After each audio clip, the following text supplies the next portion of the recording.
এক বিচারকের কাছে দুইজন সন্তান চুরি করেছে। কয়জন সন্তান? দুইজন সন্তান চুরি করেছে। একটা বিচারকের ছেলে, আরেকটা গরিবের ছেলে। বিচারকের ছেলেও চুরি করেছে, গরিবের ছেলেও চুরি করেছে। এবার গরিবের ছেলে যখন চুরি করেছে, বিচারক বিচার করতে গিয়েছে।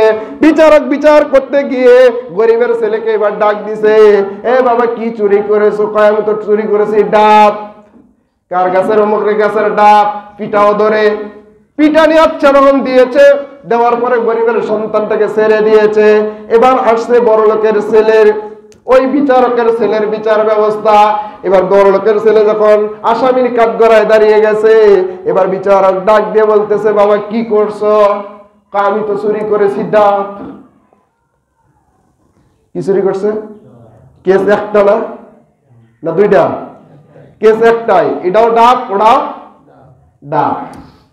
এবার বিচারক ডাক দিয়ে বলতেছে, ডাব তো হয় দুই প্রকার। কয় প্রকার হয়?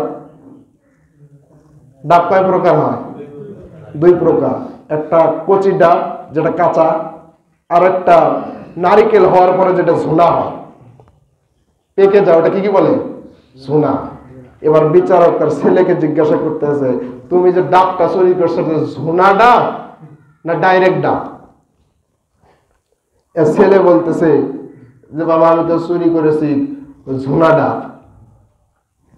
বিচারক বাবা বলতেছে, ঝুনা ডাবের কোনো গুণা নাই। কি বলে? ঝুনা ডাবের মানে কি? আমার ছেলেকে তো বাঁচাতে হবে। ছেলে তো চুরি করছে, পিটান খাইলে তো আমার ছেলে খাবে, আমার তো ইজ্জত যায়। ঝুনা ডাবের কি নাই? আর যদি বাবা ডাইরেক্ট কাঁচা ডাব খাও, তাহলে কাঁচা ডাবের পাপ নাই। কাঁচা ডাবের। আচ্ছা, বিচার কোন দিকে গেল?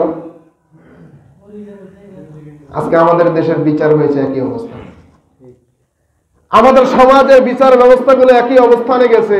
আমার দলের যদি লোক হয় কোনো সমস্যা নাই, বিরোধী দল যদি অন্যায় করে, সাধারণ জনগণ যদি অন্যায় করে, ডাইরেক্ট গুলি ছোড়ে।